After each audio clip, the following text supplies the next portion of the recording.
Hello, my name is Aaron Cobb, and I'm Senior Scholar of Character for the Educating Character Initiative. In this recording, you will hear from Jennifer Rothschild, Director of the Educating Character Initiative, and Michael Lamb, Executive Director of the Program for Leadership and Character at Wake Forest University. The session was titled Questions of Character: How to Build Institutional Capacity and Empower Faculty and Staff. Let's jump right into the conversation as I engage with Jennifer and Michael on the importance of building capacity through patient listening. I wanted to key in a couple ideas that I think that came up across in both of your responses there that I thought were really interesting. One was sort of the patience that's required to do this work and to do it well. That's one. Another one has to do with the sort of the posture of listening in the space. So like listening to students, listening to staff, listening to faculty in those conversations. Those strike me as those are the long game, right? This is not a quick sort of project. This is a project that involves time, it involves intentionality, and it involves really a posture of humility in a lot of spaces. And I'm wondering, just thinking about that, there are so many different types of institution engaged in this work now through the ECI, and I'm wondering if you can give us a concrete sense for what it's like to do this kind of work in context, right? There's the context of PLC. Michael, you can speak to that with some at length, and I think that there's a lot of context there, but there's also lots of other kinds of institutions involved in this project, and I'm interested in hearing maybe some examples, some models for how this might work within context. Hmm. Yeah. Am I first? Sure. Go for it, Okay. Jennifer.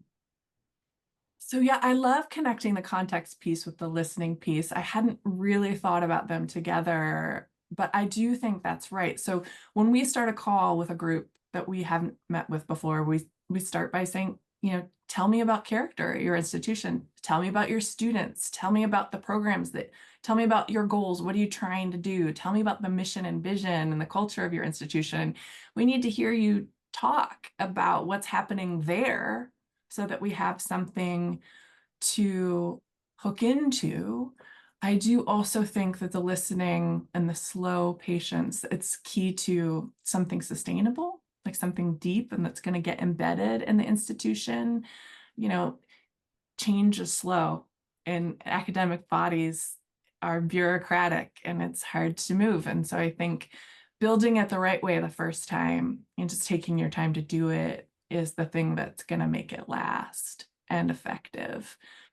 In terms of the context piece, I think, in talking to us about what is happening at an institution, it gives people an opportunity to reflect on that themselves and put language to what they see at their own institutions. So, we see this in a bunch of different ways. So some institutions we work with have particularly thick traditions. So maybe our, faith affiliated institutions have a lot to draw on there. And, we've seen, so for example, Catholic U is drawing on, all their students take a lot of theology and philosophy and they have a lot to work with there. Or Villanova was working on an Augustinian approach to character this year. So that, there's something to pull from that's already part of the culture there. So we have some projects that are anchored in a particular discipline. So somebody's doing STEM work or somebody's doing philosophy work, and you can draw from those, disciplinary contexts are also thick contexts. And so then that makes its way into the approach to the work. And then, another way of thinking about context, I think that we've seen a lot is when people think about particular challenges their students are facing and then try to respond to those. So we're talking with Warren Wilson right now is putting together a project that's in response to flooding that happened there and disrupted their students' lives, and what kind of character is required to confront that moment. Or Radford has this Wicked Problems initiative where they're thinking about these sort of intractable, seemingly enormous things, what kind of character we need to confront that. Or we have a program at Franciscan in Baton Rouge that's preparing health professionals, where they're thinking about the kind of resilience you need to be to go into health professions, to be able to be with everyone on their worst day every day and come out of there intact. So those are interesting kinds of projects, the ones that move through challenges. And then maybe I'll just mention one more category. I mean, there's so many I could talk about. As you can see, I get very excited about the grants. And so patience is maybe hard for me because I want to do all of the things and say yes to all of the things all the time. But maybe one more cluster is worth bringing up is a lot of people are doing this project of what I would almost call retrieval or excavation or some sort of like really digging in. They're going back to the mission that they had long ago. So for example, Seton Hill is doing something where they actually are doing archival work on what the sisters, were thinking about when they set up the institution, or Fort Lewis is going back and thinking about, well, this was a residential boarding school. What does that mean for the history of this place? And the character story of here has to run through acknowledging that. So I think there are just so many ways that thinking about where we are and who we are and where we've been can bring rich context to the way that we think about character. That's great. Michael. And I would agree with that. I mean, I think at Wake Forest, we've had very fertile soil, in part because we have a history that really prioritizes character, and we have sort of a culture that has been attuned to it. And so it's easy for us to cultivate that soil, to sort of recover those resources that made it feel aligned across not just an institution, but across its own history. And that thing, it built a lot of buy-in from alumni, from parents and others in that process. I do think, Aaron, your focus on patience and humility is really crucial. And I think the currency of change is trust. And I think change can only go as fast as there's trust to actually sustain and build it. And so I think, how do we build trust? And I think that takes a lot of relational work. And I think it's easy for us to have a set of objectives in a grant or a project to map them out very carefully, have step by step, but without the people to help us achieve those goals and the partners in that, I think we really have a hard time doing that. So I think the relational work of institution building and change making often, I think, is downplayed in how we think about certain goals and objectives. So I think what I've learned, for example, is that's very, very important for us at Wake Forest. So I'll give two quick examples, one from faculty and one from student programming, that I think for us really helped us see how to attune character to context in a certain way. So in my first couple of years here, I met with a new department chair of engineering, Olga Parakas, who just come in and started a new program in engineering at Wake Forest in our college. And Olga had an interest in character. And so we had a great meeting, and we talked about how we might collaborate to integrate it across the entire curriculum. And they were now forming a new curriculum for the engineering department at the time. And so she shared their document, 26-page document of their hopes for every engineering student over 4 years at Wake Forest, and then invited me to review that document and then come to the faculty retreat. And so I spent time with my colleague there, reviewing the document and saying, okay, this actually connects to character in this way, and this virtue, and this virtue. And so we were able to have a very interesting conversation. I put in, color-coded comments throughout the document about how it might align in that way. And so that led to a lot of really interesting conversations in the retreat about how this actually does align. But it's often sort of seeing what's already happening in a place and just naming it in certain ways and helping faculty see themselves as real sort of agents in this work. And over the course of the last 6 years or so, we've had faculty across the entire Department of Engineering developing modules with our team because they really are invested in this work in ways that is really impactful. And now, years later, we have 13 courses in the required curriculum that have modules on character in them, which is pretty neat. So I think that kind of patient working through people's own objectives can help us find alignment in ways that really can ensure that everyone has agency in that process. I also think, in a student example, is we just hired new staff member last year, Wendell Dunn, to do work in athletics. Wendell himself was a student athlete at Wake Forest, a football player who went on to do a master's here in education, as well as to be a coach, a player director development coach for the football team. And so Wendell brought experience, actually, of what it was like to be a student athlete and to be a coach in the process, and a lot of relationships across the entire athletics department. And so because of his deep contextual grounding in that, we've been able to design programs and events that engage even more student athletes beyond those we were engaging already, including on teams like football that had not yet been as engaged in the work we've been doing. So I think those relationships are really important. And I think Wendell shows how being deeply rooted in some place can bring people in ways that really make sure that it fits their own context. I think that's been a very important lesson for us in our program. That's great. I think those last stories really have, so Jennifer's talk about institutions and these exemplars that we have across the space from our grantees, but then also thinking those last couple examples, Michael, you pointed to involve really connecting to this faculty and staff piece. Like what is it to empower faculty and staff for this work? And a couple of the other lessons that you mentioned in the talk last year had to do with faculty and staff. One of them was something like faculty and staff are committed and creative when they're given the knowledge, tools, and support to succeed in this work. Another was, characters shaped not only by programs, but by people. And the care is the context of transformation here, which means that the work is time and staff intensive. So I'm interested here in particular because the what followed the colon in our talk for the webinar today has to do with empowering faculty and staff. I'm interested in why this is so critical in terms of building capacity and the lessons you've learned from both sort of successful and unsuccessful strategies in motivating faculty and staff engagement in these character efforts. Jennifer, why don't we start with you and then we'll have Michael go from there. Yeah. So I think my experience of this maybe comes more from being a faculty member myself. So I think that sometimes faculty are motivated but under-resourced. So sometimes just buying a little time, having some money to free them up to do some of this work makes a difference. But then there are other ways in which I do think faculty have that drive in them. It just hasn't been tapped into in a while, or, so I think faculty morale is low in a lot of places in the country right now, maybe for a long time now. I don't mean that as a super recent comment. And I think I really like what Michael said about connecting people to a kind of agency. So I think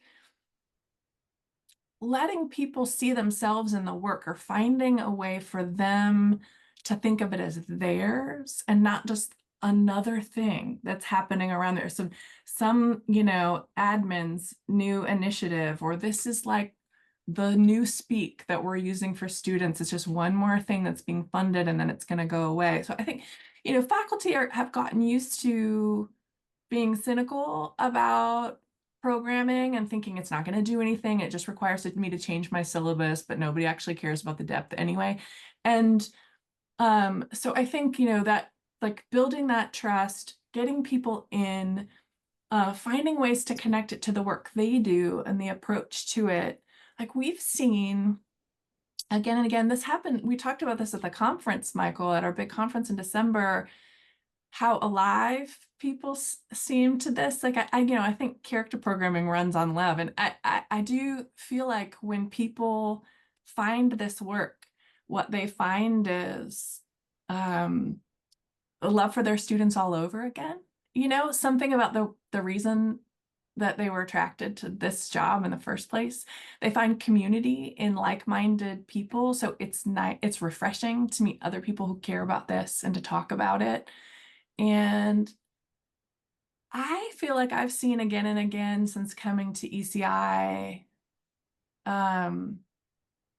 faculty members kind of believe that something that they're going to do is going to make a difference again, where they might have gone through a time when they thought, oh, why bother? I'm just going to keep my head down and take care of my own classes. But there seems to be a little bit of a feeling that's alive when people connect to it in the right way. So. Yeah, I think that's exactly right, Jennifer. And I love that idea that this work runs on love. I think that's true. And I think that kind of care that is really the fuel for this work, I think can help to enliven and re-engage faculty and also staff, Yeah. And one of the hardest parts of this work, I think, is that often the fruits aren't clear immediately, at least in students' lives. But what you see a year or 2 years or 3 years later really can be affirming. This last week, about 2 weeks ago, we had a student sort of event on campus where 10 seniors give senior orations about their experience at Wake Forest. It's a tradition that we've had since 1835 of students giving orations about their experience. And this year, 3 of the 10 gave talks about how their time in the program changed their life in various ways. And they're very touching, authentic stories that reminded us as a staff and faculty, oh, this actually matters, because you hear students expressing it. But we didn't know that 3 years ago or 4 years ago when students were just talking about that for the first time. And so I think being patient also and seeing the fruits is really critical. And I think one of the important things I learned from Jason Bear, who's on this call, is the importance of recognizing that character is not always easily measured, but it's still worth doing, even if you can't see the results immediately. And I think just finding ways to sort of help faculty and students see the results is crucial. I also just want to go back to this point about morale. And I think when we approach new faculty, they often wonder how faculty might be skeptical of this work around character. There's a lot of suspicion that faculty themselves will be skeptical of this work, and some faculty are. But also, I think there's an underestimation of how many faculty actually support this work. The Higher Education Research Institute at UCLA did a survey of faculty a few years ago, which found that 85% of faculty at over 140 institutions, 20,000 faculty surveyed, 85% thought that character was part of their role. Either agreed or strongly agreed that was part of their role to help develop students' character. So I think there's a real consensus across institutions that this work matters, but many faculty don't know how to do it in ways that might be effective. They're worried about doing it in the wrong way, or perhaps they don't feel equipped because of their graduate training to teach character. And so we really found that just a few small workshops that help introduce faculty to this work can really empower them to see how they're already doing it in many ways, and how if you can name it with these new terms and concepts and practices, you can do it even more intentionally and effectively. And so I think that sort of recognition that this work, you don't have to be a PhD in character to design a module for a course or to design a new program for students. So just being able to sort of understand the basic concepts can go a long way to helping faculty feel empowered to do this work in ways that are effective and aligned with their own objectives. That's great. So we're at a point right now where I want to transition and allow more space for people from the participants to ask some questions. We've already had a few questions pop into the chat, and I want to focus on one I think that connects with this point that was just being made, and it has to do with sort of the thickness or the thinness of the tradition from which you're drawing your work. Jennifer, you made this point a little earlier. Like some institutions have very thick moral traditions from which they're drawing, so that the work of character is just a natural extension of sort of their mission or their identity. Some other institutions, especially sort of non-sectarian institutions, have a much thinner sort of moral framework from which to draw, or maybe intellectual character framework from which to draw. And so one of the questions is, how do you really encourage this kind of work at institutions that are sort of public institutions that maybe don't have this really robust or thick moral tradition? How do you encourage that kind of character work with faculty and staff when you don't have this sort of robust language or concepts from which to draw? So I'm going to start with that question. For the rest of the participants, if you have questions, now's the time to start putting those in the chat, and I'll start forwarding them to Michael and Jennifer. Good. So I love this question. I'll say a couple things. So first, thinner is not always worse. So there are situations where a slightly thinner approach is going to allow you breadth, and that may be important, particularly at your, if you're at an enormous, diverse public institution, going with something that's slightly thinner but has more reach may be the right way to do the work. Also, I would add to this that thinner doesn't, like, there's so much implication there, right? But it might just be a narrower slice. So a lot of our projects work on, we're just going to focus on this one virtue, or we're going to focus on a couple of character qualities. That doesn't need to be thin in its like conceptual core. It's just focused. And I think, picking out civic virtue, when that's the kind of thing that everybody has to buy into, because we all have to go out in the world and get along with diverse others, or, at liberal arts institutions, it seems to me that intellectual virtues play better than moral virtues, right? The faculty may be like, "Ooh, we're not doing moral virtues here," but everybody can get on board at a liberal arts college with intellectual humility. So sometimes it's about focus instead of thinness. And then I guess one last thing I would add to this is that in fact, I've seen this year that there are times when people who are coming from the thick context are actually missing something quite important. And those who are coming from what might look like a thinner tradition have that thing. So let me just talk about that for a second. So, I've some of the most robust sort of thick sets of moral commitments. The schools we worked with from those places, I have routinely, or we, our team, not I will say, we've had to push people to think about community, to think about the common good. So there are, ways of coming from a particularly rich tradition of thinking about virtue. It could be virtue ethics, could be a faith tradition that is very personal and very individual. Not that that doesn't do something very interesting in the world of character, but also how do you think about how your good is connected to other people's good? Sometimes the people who are the most well-versed and the most connected to, say, classical virtue ethics don't think about other people at all. And so, pushing the people who have this thick content to expand their way of thinking about it has actually been really important in getting the project to move forward. On the flip side, part of the way that we've learned about the importance of getting people to think about the common good is from talking to teams that are not drawing on, for example, a virtue ethical tradition at all. So, we've talked a lot, Erin, about this project at Utah State, where the team is thinking about building, creating people who can do peace building work. And so the thought is, well, if somebody's going to go out there and be somebody who helps bring about peace, they have to have the dispositions of peace builders. Like, you have to be built a certain way yourself to be prepared to handle that situation. And you can tell that story without mentioning anything that's Aristotle's list of this or that. But anybody hearing that project knows that's character. That is about how we're built. It's about how we feel, about how we make sense of the situation, what we pick out, what we do.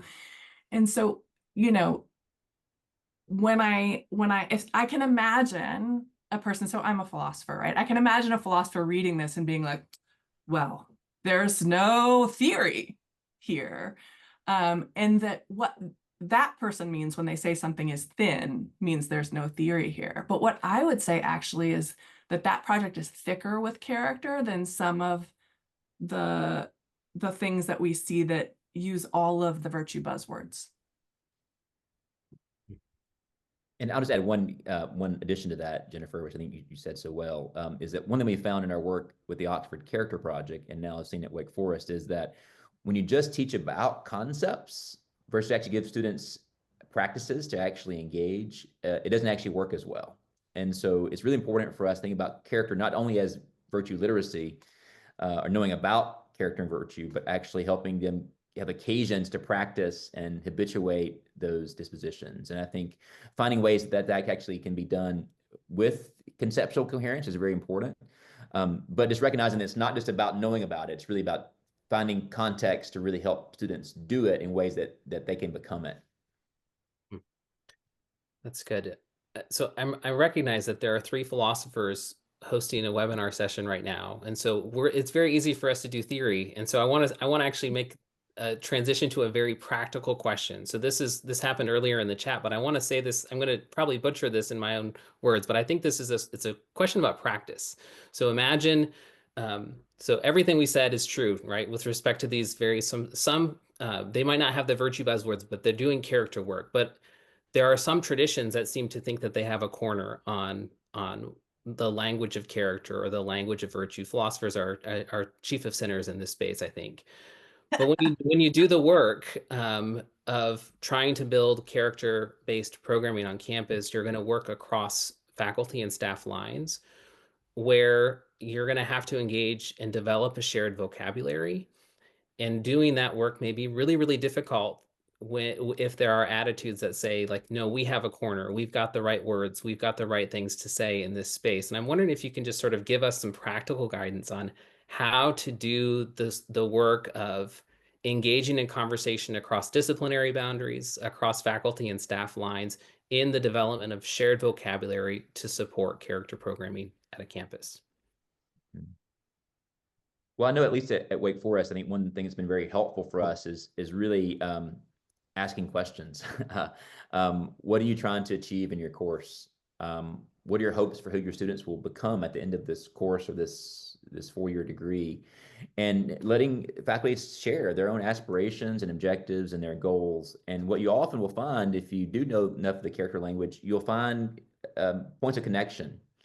It might not be the word humility, but they might talk about helping students understand their limits or their ways they can grow. It might not be the word empathy, but it might be helping students think about different perspectives across history or across different cultures and contexts. And so I think it really is what you said earlier, Aaron, was about listening to others and then finding ways to introduce or share vocabulary from your own perspective that might connect to or align with that work. I also think it's worth naming that part of the work of building alignment is not only talking about it. We love as scholars to talk about these ideas, but really seeing what's happening and seeing what people are already doing. So there's a lot that is already being done, as Jennifer said, implicitly in how people are actually teaching or forming students, either in the classroom or in co-curricular programming. So finding out what's actually already happening and seeing what's already being done. And then I would bet that in most contexts, characters already being formed, even often intentionally without naming it as such. And so just being thoughtful about that and making sure we don't just sort of rely only on words and concepts, but actually looking to people's actual practice. So for example, in that engineering example, it was their desires for their engineering students to be a certain kind of engineer that I was able to kind of see as involving character in very particular ways. But it also took a lot of alignment. So for example, when talking about how we think about sort of engaging respectfully across differences, engineers, the word tolerance means something different for material scientists and engineers. And so you don't use the word intolerance. You actually might use a different word, right? So just using, kind of testing out language, going back and forth on people's own terms is really vital to this work. And I think just having the patience to listen and openness. And I think what you see is when people feel like that you want to help them achieve their own purposes, like that's really where you can find a lot of alignment and synergy. And I think our work here is really meant to help faculty and staff do what they want to do in ways that really support and empower them to do it even more effectively. And where character can be part of that, we're here to offer our help in that process. That's great. I like everything that Michael just said. I do, so Liz Whiting teaches this faculty workshop. She's taught it for Wake Forest for a long time, and now she's on ECI team. And the workshop is designed to help faculty think about how to incorporate character into their courses, regardless of discipline and without compromising disciplinary content. And one thing she asked them to start the workshop is, I want you to think about what you want your students to be able to do, feel, or be. And that's the kind of launching point for how we connect with where they already are. And I was talking a little bit earlier about how, the way we start a call with a new team is tell me about your students, tell me about your institutions. But when we make it through that conversation, the next conversation is let's talk about how we can support you. So I think that if you center the people that you actually want to do the work and try to help them pull it off in a way that's meaningful to them, you can actually make a lot of progress connecting through that conversation. So, I mean, I will mention here, I'll just put in a little plug for ECI.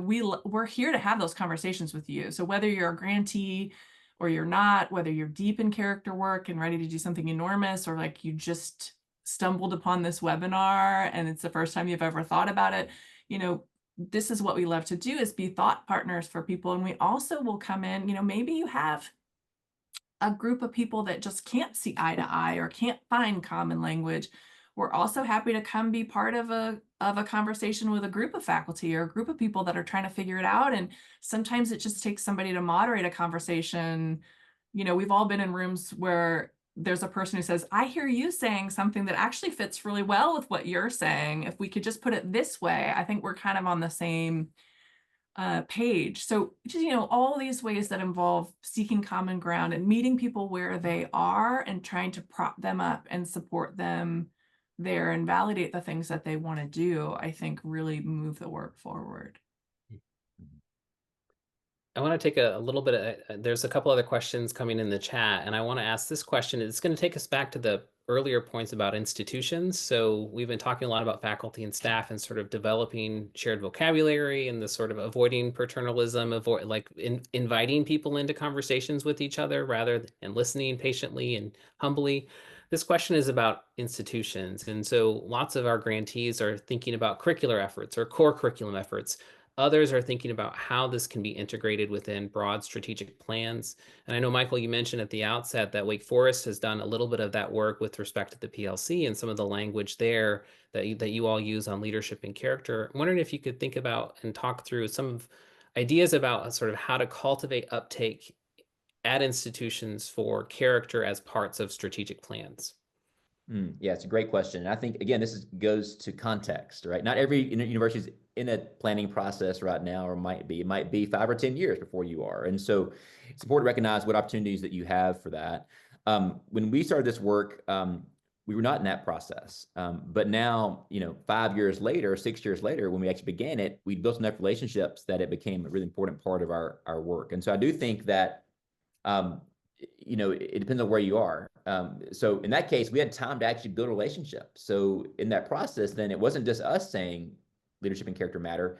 Others were saying it in different schools across different departments because they'd seen the value of that work for their students and for their faculty and staff. And so in that sense, it was really a bottom-up sort of expression of what faculty and staff who were part of that process really valued. And at Wake Forest, about 1,000 of our community members were part of that process. So it was a very extensive process over a long time.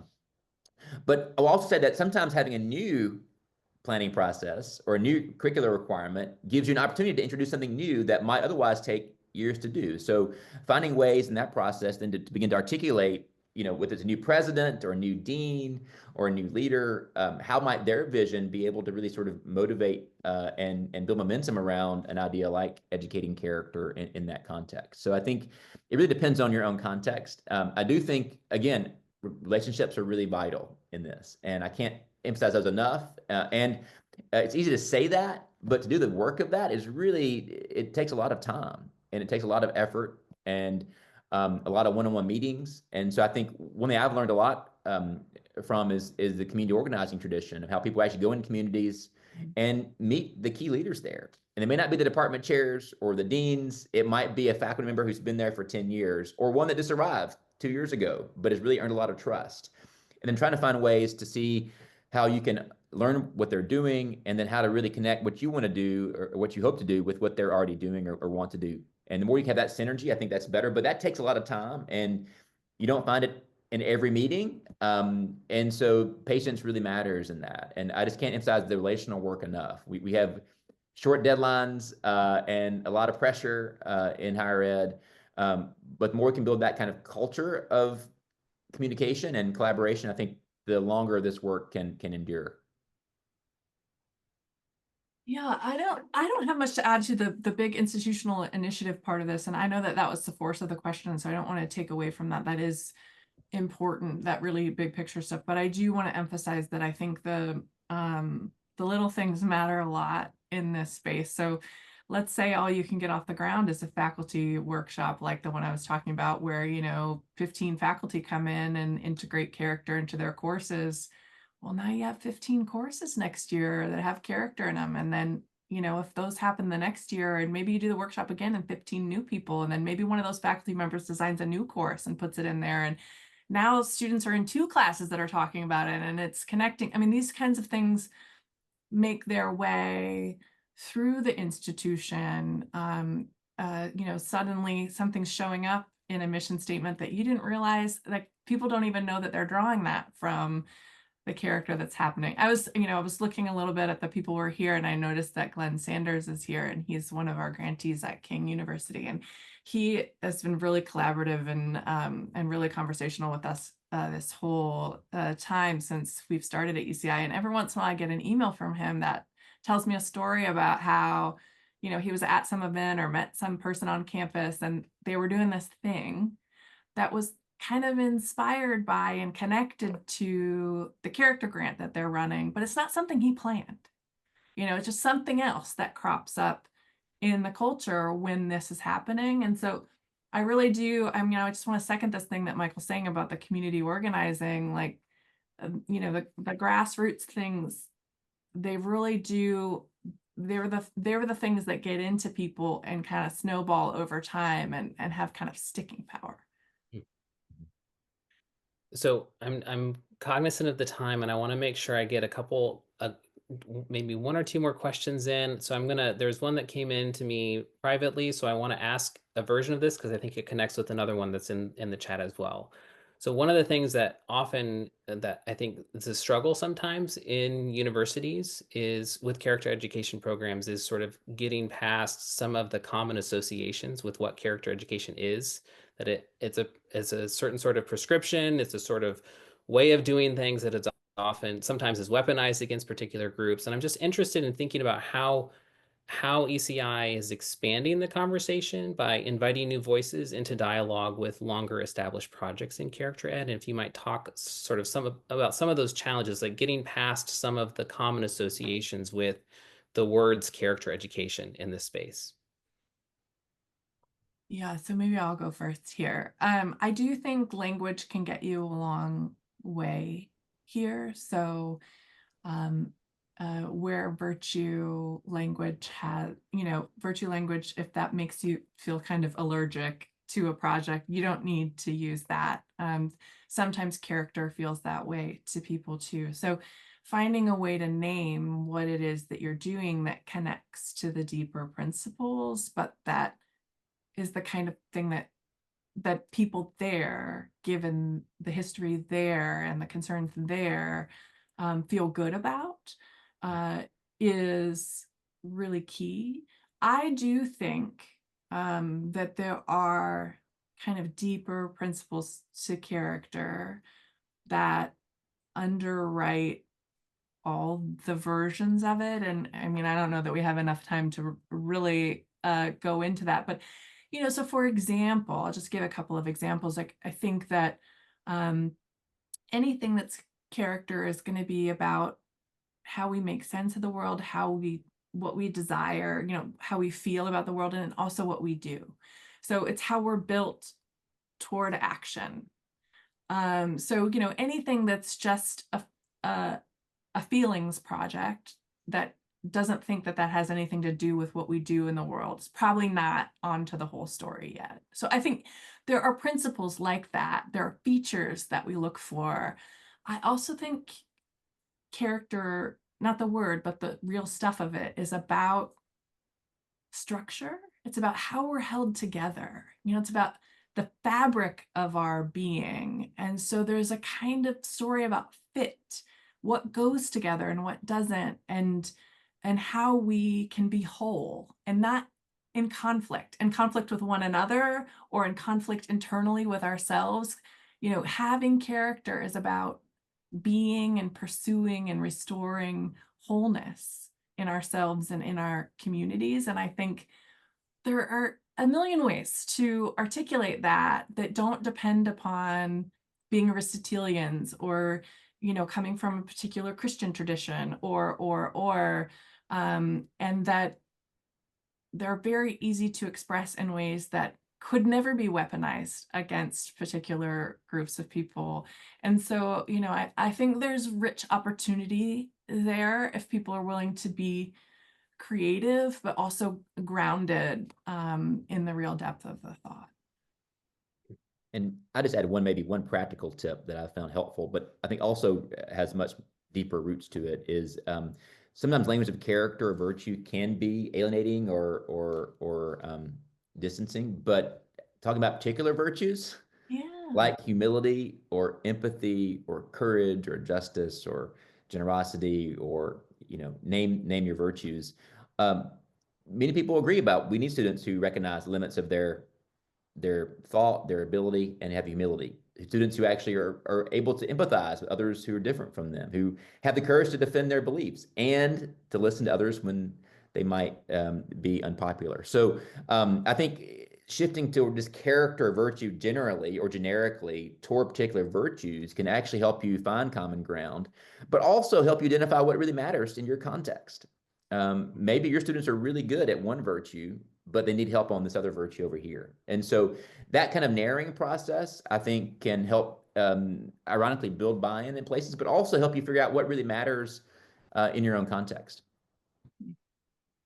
That's great.